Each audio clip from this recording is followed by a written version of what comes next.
Vamos abrir as nossas Bíblias, irmãos, no livro do profeta Ageu.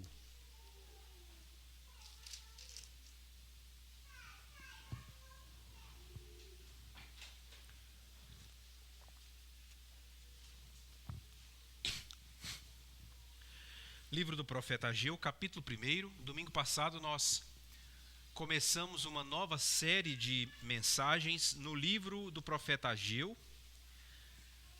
Hoje a nossa mensagem está concentrada no capítulo 1, do verso 5 até o verso 11.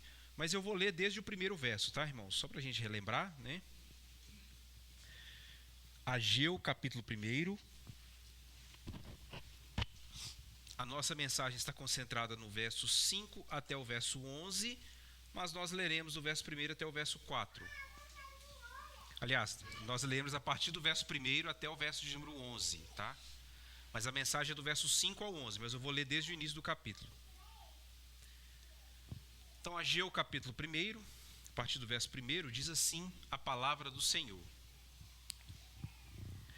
No segundo ano do rei Dario, no 6º mês, no primeiro dia do mês, veio a palavra do Senhor por intermédio do profeta Ageu a Zorobabel, filho de Salatiel, governador de Judá, e a Josué, filho de Josadaque, o sumo sacerdote, dizendo: Assim fala o Senhor dos exércitos. Este povo diz: não veio ainda o tempo em que a casa do Senhor deve ser edificada. Veio, pois, a palavra do Senhor por intermédio do profeta Ageu, dizendo: acaso é tempo de habitardes vós em casas apaineladas, enquanto esta casa permanece em ruínas? Ora, pois, assim diz o Senhor dos exércitos: considerai o vosso passado. Tendes semeado muito e recolhido pouco. Comeis, mas não chega para fartar-vos. Bebeis, mas não dá para saciar-vos. Vestivos, mas ninguém se aquece. E o que recebe salário, recebe-o para pô-lo num saquitel furado. Assim diz o Senhor dos exércitos: considerai o vosso passado. Subi ao monte, trazei madeira e edificai a casa, dela me agradarei e serei glorificado, diz o Senhor. Esperastes muito, e eis que veio a ser pouco, e esse pouco, quando o trouxeste para casa, eu, com um assopro, dissipei. Por quê? Diz o Senhor dos exércitos: por causa da minha casa, que permanece em ruínas, ao passo que cada um de vós corre por causa de sua própria casa. Por isso, o céu sobre vós retém o seu orvalho, e a terra os seus frutos. Fiz vir a seca sobre a terra e sobre os montes, sobre o cereal, sobre o vinho, sobre o azeite e sobre o que a terra produz, como também sobre os homens, sobre os animais e sobre todo o trabalho das mãos. Vamos orar, irmãos. Santo Deus, a Tua palavra está diante de nós, Pai. E nós te suplicamos agora, Pai, que o Senhor nos abençoe na exposição da Tua palavra, que o Senhor possa abrir a nossa mente, o nosso coração, para que a Tua palavra, Senhor, penetre no mais profundo do nosso ser, Pai. Para que a Tua palavra faça a obra através do Espírito Santo do Senhor. Rogo ao Senhor também as bênçãos sobre a minha pessoa, que eu seja apenas um instrumento nas Tuas mãos, Pai, e que o Senhor me dê graça, me dê misericórdia na pregação da Tua palavra. É o que nós te suplicamos, em nome de Jesus. Amém. Irmãos, existem algumas questões nas nossas vidas que ocupam um lugar central das nossas preocupações. Essas questões, na maioria das vezes, envolvem o nosso sustento. São essas questões que nós temos ainda mais dificuldade de colocar nas mãos de Deus. Nós queremos assumir o controle. Existem outras coisas também que ocupam um espaço considerável na nossa lista de preocupações. Além da questão do sustento, tem a questão da nossa produtividade. Hoje se fala muito nisso, o quão produtivo nós somos. Há também a questão do nosso futuro, construir um patrimônio. São tantas coisas que geram uma pressão em nossas vidas, na sociedade contemporânea, que nós ficamos desesperados, queremos nos sair bem nesses pontos. Nós temos medo de perder nossos empregos, de passar por alguma dificuldade financeira, e por temer isso, você se esforça ao máximo para que isso nunca aconteça. E se caso acontecer, você quer estar o máximo preparado para se relocar rápido no mercado de trabalho. Nós temos uma preocupação se nós estamos usando o nosso tempo de forma eficiente, de forma performática, ao absurdo, ao extremo. E então você precisa sempre ser o máximo produtivo possível. São tantas preocupações hoje, né, irmãos? É um conjunto de pressões que nós temos, né? Que a gente fica perdido. Então você corre atrás, estudando, fazendo cursos, estudando idiomas, estudando finanças, lendo livros. Você também sabe, principalmente se você for mais jovem, que as coisas no nosso país não estão boas. Hoje não dá muito para... A gente tem que pensar numa segunda alternativa de aposentadoria. Então você corre atrás para buscar meios de aumentar a renda, de construir um patrimônio. E essas coisas, irmãos, vão tomando conta. E veja, não há necessariamente nada de errado nessas coisas.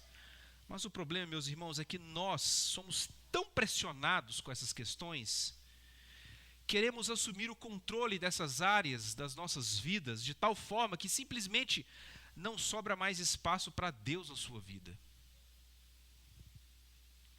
Essas questões passaram a ser a sua prioridade. Você vive em função disso. E como o nosso coração é enganoso, ele engana nós mesmos quando desculpa, olha, Deus abençoa, mas você tem que fazer a sua parte. Você tem que correr atrás. E você corre atrás. Só que você corre tão depressa que Deus fica para trás.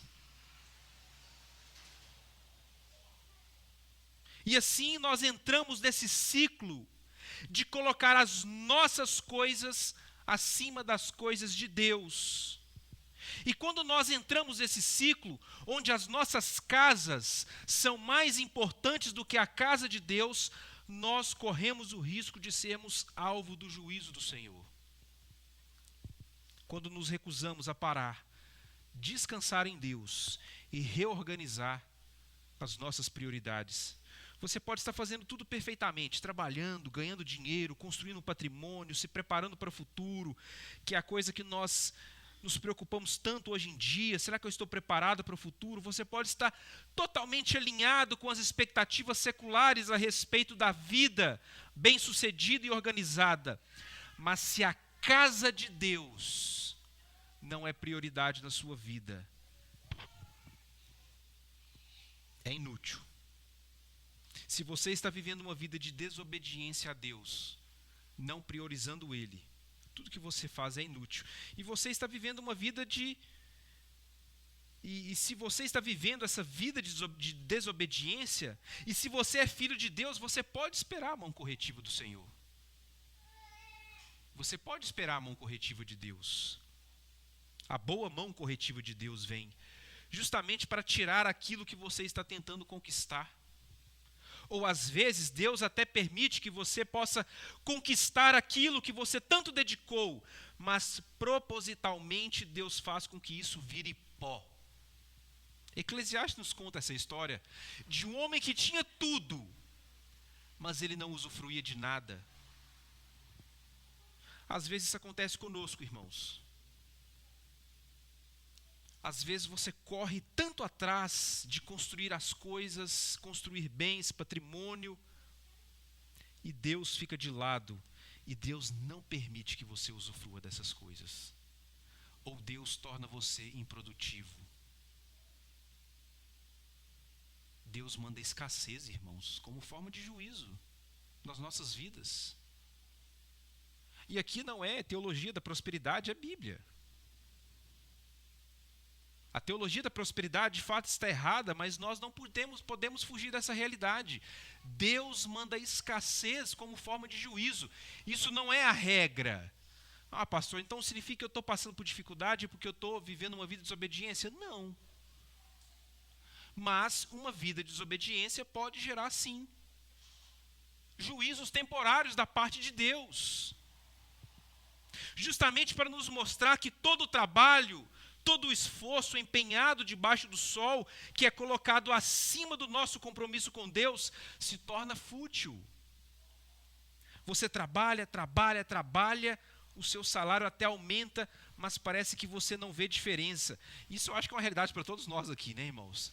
Diante da inflação que nós estamos vivendo, né, não significa necessariamente que nós estamos vivendo uma vida de desobediência, mas às vezes isso acontece. Trabalhamos, deixamos de fazer as coisas que Deus nos ordena, não priorizamos o nosso compromisso com Deus, trabalhamos e parece que não chegamos em lugar nenhum. As coisas não mudam, o trabalho se torna fútil, e isso gera em nós uma perturbação. O sábio de Eclesiastes refletiu sobre isso, porque todos os seus dias são cheios de dor, e o seu trabalho é desgosto. Nem de noite o seu coração descansa. Eclesiastes 2:23. E é sobre isso, meus irmãos, que nós vamos aprender nessa passagem que nós acabamos de ler e que está diante de nós.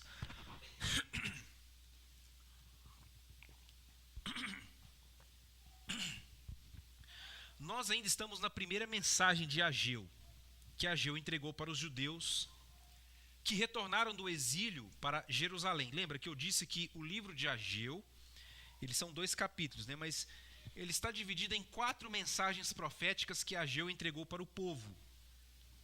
Nós ainda estamos na primeira mensagem. E eu disse na semana passada que essa primeira mensagem é a mensagem que Deus, por intermédio do profeta Ageu, exorta o povo a respeito das suas prioridades. O povo retornou da Babilônia para Jerusalém, e esse retorno tinha principalmente o objetivo de que o templo fosse reconstruído. Mas rapidamente o povo enfrentou vários desafios econômicos, oposição das nações vizinhas e etc. Logo o povo entendeu que não era hora de edificar novamente o templo. As condições não eram favoráveis. E o resultado disso foi que o povo começou a se preocupar mais com as suas vidas particulares, seus negócios, suas casas, e deixou de lado a ordenança de Deus para reconstruir o templo em Jerusalém. Embora os desafios para a edificação do templo fossem muitos, isso não foi um impeditivo para eles edificarem as suas próprias casas. Ageu então condenou isso nos primeiros versos da mensagem, no capítulo 1. Nós vimos na semana passada, no verso 4, ele disse: acaso é tempo de vocês morarem em casas luxuosas, quando este templo permanece em ruínas? Como assim? Se não é o templo de edificar a minha casa, por que é tempo de edificar a casa de vocês? Mas na verdade essas eram umas das desculpas que o povo estava utilizando. E agora Ageu vai continuar essa primeira mensagem. Mas agora Ageu vai apontar para algumas consequências dessa inversão de prioridades. Entendo, irmãos? O retorno do exílio foi um marco na vida daqueles poucos judeus que voltaram. Principalmente dos mais velhos que chegaram a viver em Jerusalém antes do exílio. Durante o exílio, eles estavam debaixo do juízo de Deus. Quando eles retornaram, eles entenderam que agora Deus seria favorável a eles. Então agora Deus vai abençoar tudo. Deus agora vai abençoar nossas vidas grandemente, as colheitas. Mas isso não estava acontecendo como eles planejavam. Eles trabalhavam, plantavam, se esforçavam, mas tudo parecia em vão. Todo o esforço empenhado parecia fútil. E isso tinha um motivo, irmãos. E o motivo era a inversão de prioridades do povo. Então o texto continua no versos 5 e 6 dizendo: ora, pois assim diz o Senhor dos Exércitos: considerai o vosso passado. Tendes semeado muito e recolhido pouco. Comeis, mas não chega para fartar-vos. Bebeis, mas não dá para saciar-vos. Vestivos, mas ninguém se aquece. E o que recebe salário, recebe-o para pô-lo num saquitel furado. Veja a expressão do verso 5. Considerai o vosso passado. Essa expressão significa literalmente: considerai os vossos caminhos. Coloquem o seu coração sobre os seus caminhos. Reflitam.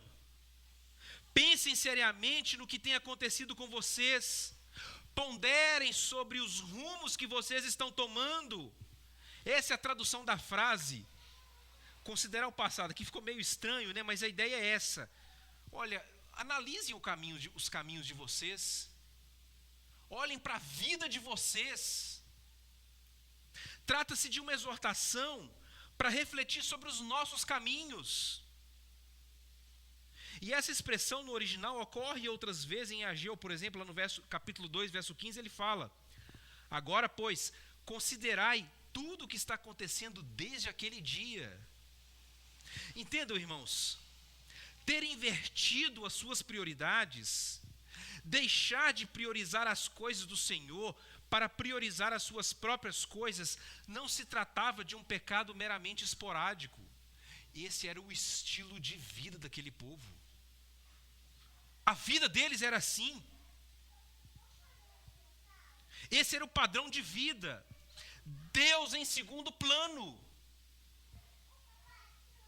É por isso que o profeta diz: considerai os vossos caminhos, considerai a vida de vocês.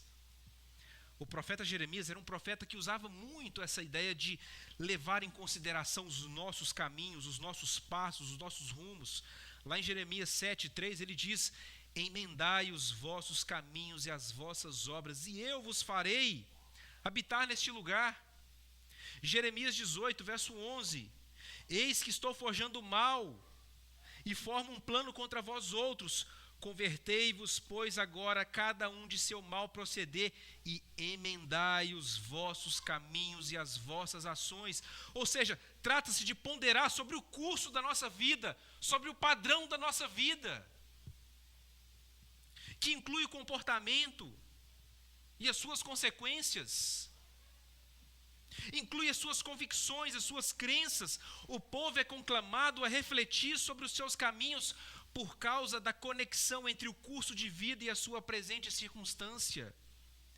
Irmãos, tem gente que se afunda no pecado, começa a viver um estilo de vida que não condiz com a Escritura. Deus começa a mandar juízos temporários na vida dessa pessoa e a pessoa não para refletir sobre os seus caminhos. Continua no erro, continua no pecado. A pessoa está atolada até o pescoço numa vida de desobediência. E a vida está uma tragédia. E a pessoa não para refletir. A pessoa não para e fala: o que está acontecendo com a sua vida, meu irmão? Você acha que isso está certo? Olha o caos que está. E a pessoa não para refletir sobre os seus caminhos, sobre a sua vida. E o profeta então diz, Deus diz por intermédio do profeta: considerai o vosso passado, considerai os seus rumos, olhem para os seus passos, considerai a vida de vocês. Deus mostra ao povo que eles não estão alcançando os resultados esperados. Apesar de todo o esforço empregado, eles plantaram abundantemente, mas não colheram na mesma proporção. Veja as palavras do verso 6. Semearam muito, recolheram pouco. Comem, mas não é suficiente para se fartar. Bebem, mas não dá para saciar a sede. Vestem, mas continuam sentindo frio. Não é suficiente para se aquecerem. Recebem salário, mas o dinheiro não dá para nada, o dinheiro vira pó. Parece que eles viviam algum tipo de inflação. A palavra aqui, um saquitel furado, é tipo uma bolsa furada. Você coloca o dinheiro e vai embora, né? Na verdade, parece que está todo mundo assim vivendo hoje, né? Parece que não está dando para nada, né? Mas na realidade deles lá, era por causa da desobediência. A futilidade dos esforços deles é evidente nas principais áreas da vida cotidiana: bebida, comida, vestimentas, salário. São aspectos da vida que são básicos à existência ou à obtenção dos recursos necessários para a manutenção da vida: semear, comer, beber, vestir, trabalhar. Porque Deus sabe que essas são as áreas que geralmente ocupam o lugar dele nas nossas vidas. Não é verdade, irmãos? Essas são as áreas da vida que ocupam o lugar de Deus nas nossas vidas. Coisas que eram para ser bênção, o trabalho não é uma bênção, e que acabam se transformando em maldição na nossa vida, porque o trabalho começa a tirar o lugar de Deus. E o resumo é: eles não estavam vivenciando a plenitude da bênção divina, mas uma vida inadequada e insatisfatória em todo prazer, em que todo prazer provava ser incompleto. Trabalhava, mas não era suficiente. Irmãos, Deus faz isso conosco. Quando nós deixamos de priorizar as suas coisas. Da perspectiva de Deuteronômio, há uma correlação entre obediência e produção da terra. Moisés já dizia que essa terra que eles estão agora era uma terra boa, era uma terra produtiva, uma terra de chuvas, de vales e montes, e que se eles obedecessem a Deus, eles teriam fartura. Quando o povo semeasse, eles obteriam fruto da terra. E Deuteronômio também fala das privações materiais oriundas da desobediência, da quebra da aliança.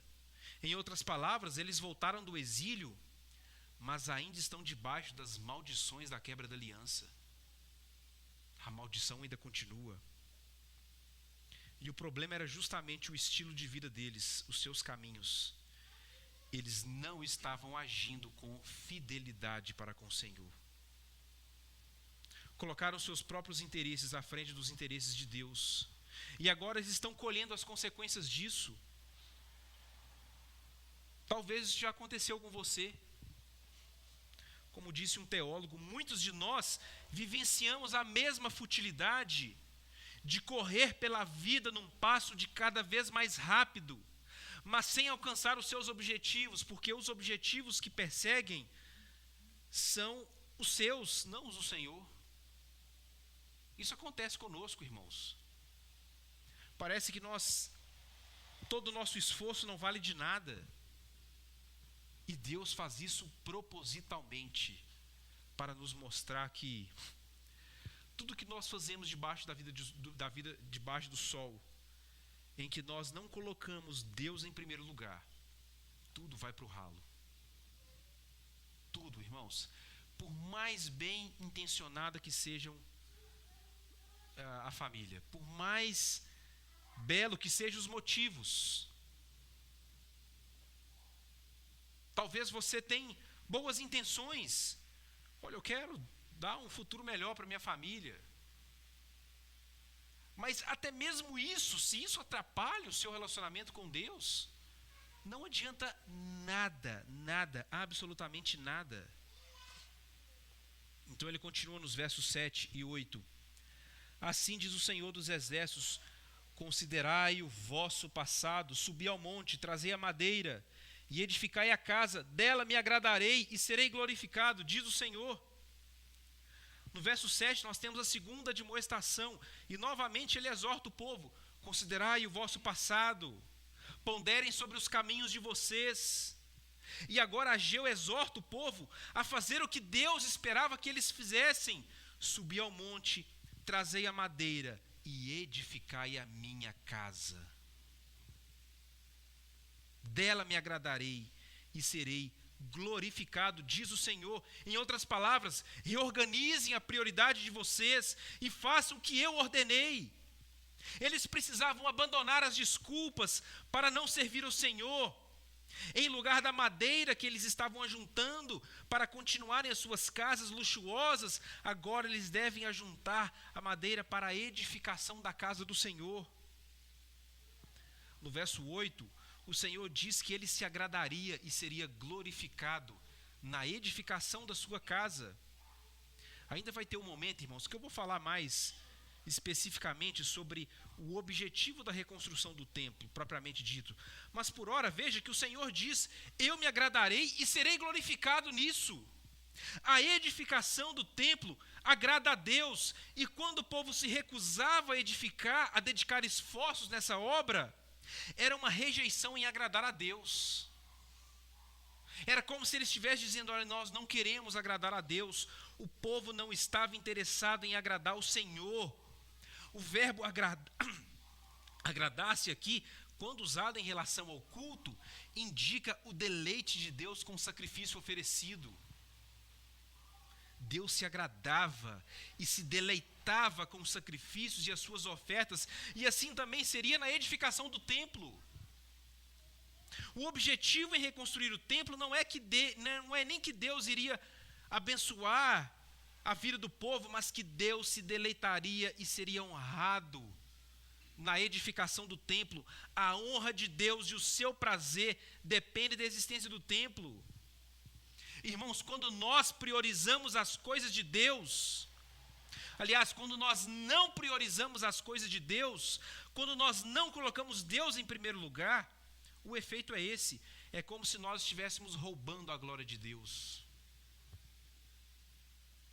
Nós fomos criados para a glória de Deus. Essa é a pergunta que eu estou tentando inculcar na cabeça do Henrique nos últimos 6 meses. Por que Deus te criou? Para a sua glória. Então, quando nós deixamos de colocar Deus acima de todas as coisas, nós roubamos essa glória que pertence ao Senhor. Eu me agradarei e serei glorificado na edificação do templo. A grande questão, meus irmãos, é que Deus se satisfaz com a obediência do seu povo da aliança. E Ele é glorificado através da nossa obediência. E Deus segue expondo, a maneira como as expectativas do povo não condiziam com as circunstâncias do presente. Observem o verso 9.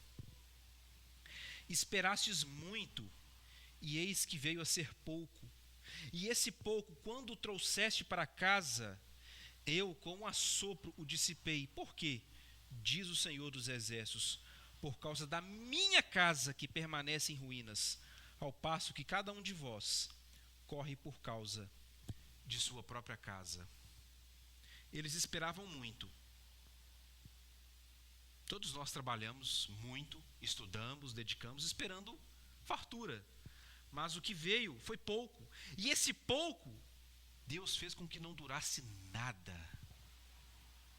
Com um assopro, Deus fez com que o pouco que eles haviam conquistado fosse dissipado como uma fumaça, como um sopro. Por que o Senhor fez isso? Porque a casa de Deus permanece em ruínas. Enquanto cada um se esforçava pela sua própria casa. Aqui temos de forma nítida a expectativa contrastando com a realidade. A expectativa era abundância, a realidade foi escassez. O povo estava enfrentando uma escassez e, ao que parece, eles estavam interpretando erroneamente essa realidade. Eles ainda não tinham entendido. A escassez se devia justamente por causa da negligência deles. E a pergunta de Deus, por quê? Antecipa a pergunta do povo, pois o povo ainda não tinha entendido o motivo dessa escassez. Ainda não tinha, e Deus está dizendo, olha, é porque cada um corre para a sua própria casa, enquanto a minha casa está destruída. Irmão, se Deus achar por bem e ser servido, Deus nos leva à miséria, irmãos. Para abrir os nossos olhos. Para abrir os nossos olhos e fazer com que venhamos a entender que Ele precisa ser colocado em primeiro lugar nas nossas vidas. E talvez você pergunte, pastor, mas Por que ele não faz isso com o ímpio? Tem ímpio aí que não está nem aí para Deus e está produtivo, conquistando o mundo. O ímpio, meus irmãos, já está na sua perdição. O ímpio não é filho. Deus corrige filhos, ovelhas. E é por isso que ele faz isso às vezes conosco e não faz isso com os incrédulos.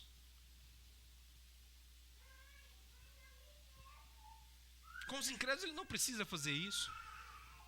Isso não vai ter não vai fazer mudar nada na vida deles. Eles já estão perdidos, mas Deus cuida daqueles que Ele ama, dos seus eleitos. E se for necessário, Deus arranca tudo que você tem, para que você possa abrir os seus olhos e priorizar as coisas do Senhor. Deus está dando as razões de tudo que tem acontecido. Observe o verso 10 e 11.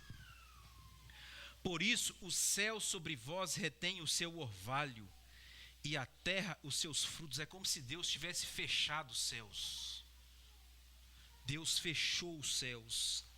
Fiz vir a seca sobre a terra, e sobre os montes, e sobre o cereal, sobre o vinho, sobre o azeite, e sobre o que a terra produz, como também os homens e sobre os animais, sobre todo o trabalho das mãos. O céu sobre vós retém o seu orvalho, a terra e os seus frutos.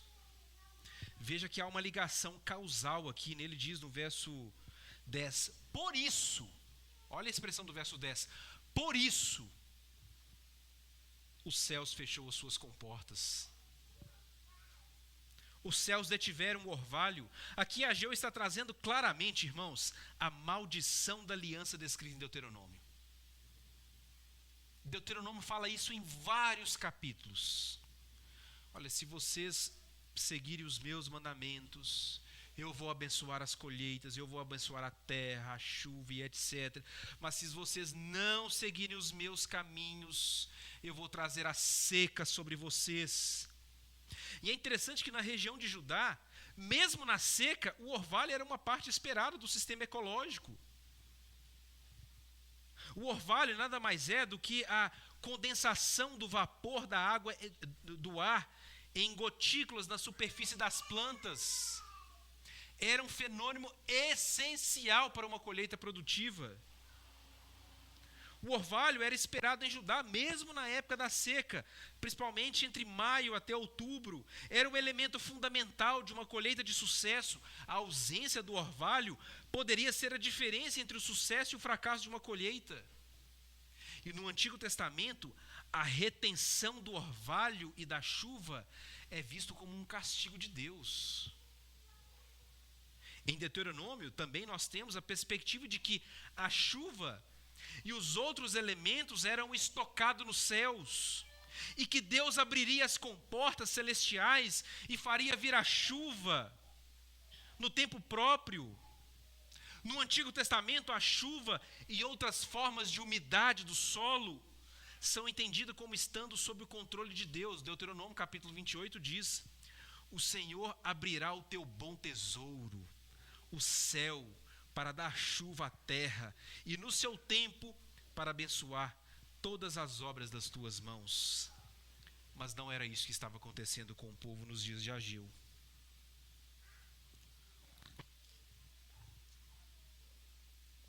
Perceba na forma que está o verso 11. Fiz vir a seca, eu clamei a seca, eu fiz vir a seca, declarando nitidamente que foi uma ordem de Deus. O verso 11, aliás, menciona 3 ingredientes aqui. Nós lemos a liturgia, um texto que menciona esses 3 ingredientes: o cereal, o vinho e o azeite. Esses 3 elementos expressam a bênção de Deus sobre a produtividade. Lá em Deuteronômio capítulo 7, ele diz: ele te amará e te abençoará e te fará multiplicar. Também abençoará teus filhos e o fruto da tua terra, o teu cereal, o teu vinho e o teu azeite. Veja que interessante, o verso 11 indica que a seca tem como alvo todo o escopo da vida, todo o escopo da atividade, a produção da terra e todo o trabalho das mãos do povo. nada escapa. Ele diz até os homens e também sobre os homens, sobre os animais. Era isso que Deus estava fazendo, irmãos, com aquele povo que não estava colocando o Senhor em primeiro lugar. Deus usou a natureza como um instrumento para inculcar no povo a necessidade de edificar o templo. Será que Deus ainda usa a natureza para fazer isso? Bom, irmãos, a natureza continua nas mãos de Deus, não é verdade? Se chove, pelo menos eu creio que se chove, Deus ele coordena o universo, os astros. Se chove ou deixa de chover, isso continua nas mãos de Deus. Hoje existem muitas tecnologias que permitem a terra produzir mesmo sem a chuva, né? Mas ainda que Deus não utilize da natureza como um instrumento de juízo, pode ter certeza que Ele usa outros meios. Deus é o mesmo Deus dos dias de Ageu. Deus pode enviar crises de várias formas, e eu creio nisso, irmãos. Deus pode enviar doenças para dilacerar um povo. Deus ainda pode fazer isso, se Ele for servido. E assim for, Ele vai fazer. E o fato é que Deus pode fazer isso na sua própria vida, por causa da sua negligência. E não espere, meus irmãos, que Deus reduza o que você tem ao pó, para que você direcione os seus olhos para Ele. E já entrando na conclusão, é muito fácil, irmãos, nós olharmos para esse texto numa perspectiva puramente pragmática e material, não é verdade? Bom, então basta eu obedecer que eu vou ser abençoado. Isso não é verdade, assim, não é que não é verdade, mas não é bem assim. Deus abençoa uma vida de obediência? Essa é a pergunta importante. E é uma pergunta que faz sentido. Deus abençoa uma vida de obediência? A primeira coisa que você tem que entender aqui, irmãos, é que uma vida de obediência, por si só, já é a bênção. Então, Deus abençoa uma vida de obediência, a obediência já é a bênção. Se Deus não fizesse mais nada, a obediência já é uma bênção. É uma bênção você ser obediente. Se Deus não trouxesse nenhuma outra bênção materialmente falando, apenas o fato de você obedecer já é uma bênção, já é graça, já é misericórdia de Deus na sua vida. Mas Deus abençoa a obediência? Irmãos, de certa forma sim, mas não como as pessoas pensam. Muita gente pensa que Deus abençoa obediências específicas. O que eu estou querendo dizer com isso? Eu cometi um ato de obediência, então Deus vai lá e me abençoa. Eu fui obediente naquele ponto específico. Eu deixei de mentir para minha esposa, então Deus vai me abençoar porque eu cometi um ato de obediência. Não é assim. Deus abençoa uma vida de obediência? Sim, mas Deus abençoa um padrão de obediência. Preste atenção nisso, que há uma diferença. Deus abençoa um padrão de obediência, não obediências isoladas. Da mesma forma, Deus castiga a desobediência? Sim, Deus castiga um padrão de desobediência. Não significa que, olha, eu fui desobediente daquele ponto específico, agora Deus vai mandar um castigo daquele ponto específico. Não necessariamente, irmãos. Deus castiga um padrão de desobediência. Era o que o povo estava vivendo, irmãos. A vida estava assim. O padrão de vida deles era um padrão de vida desobediente. Se vocês lerem o livro de Zacarias, que é contemporâneo de Ageu, você vai ver mais pecados ali envolvidos. Você vai ver que tem mais coisas envolvidas.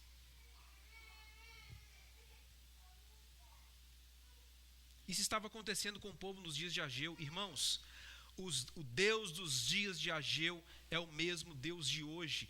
Deus pode fazer com que o nosso trabalho seja inútil por causa da nossa negligência em colocar as coisas do reino em primeiro lugar.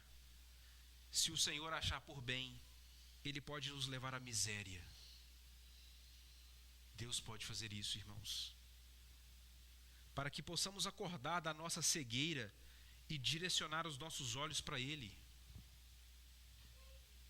Esse texto, irmão, nos fala da verdadeira riqueza, não é verdade? O que eles estavam procurando era riqueza, prosperidade. Mas qual é a verdadeira riqueza que nós devemos alcançar? Uma vida de obediência. Crianças, entendam isso. Essa é a verdadeira riqueza que nós podemos alcançar em nossas vidas. Uma vida de obediência. E às vezes a gente sempre, principalmente as crianças, né, elas sempre entendem assim, né, como uma moeda de troca. E às vezes nós pais, às vezes acabamos dizendo assim, né, olha, se você for obediente, você vai ganhar aquilo ali, né? Mas no Evangelho, às vezes não é assim que funciona. E Deus abençoa as nossas vidas um padrão de obediência. É uma bem-aventurança para as nossas vidas, irmãos. É uma bem-aventurança. Deus cuida de nós e Deus nos sustenta. Mas as coisas são mais fáceis, mais suaves, quando nós não colocamos as nossas coisas em primeiro lugar, acima de Deus. Olha, Deus abençoa todos nós de várias formas, irmãos.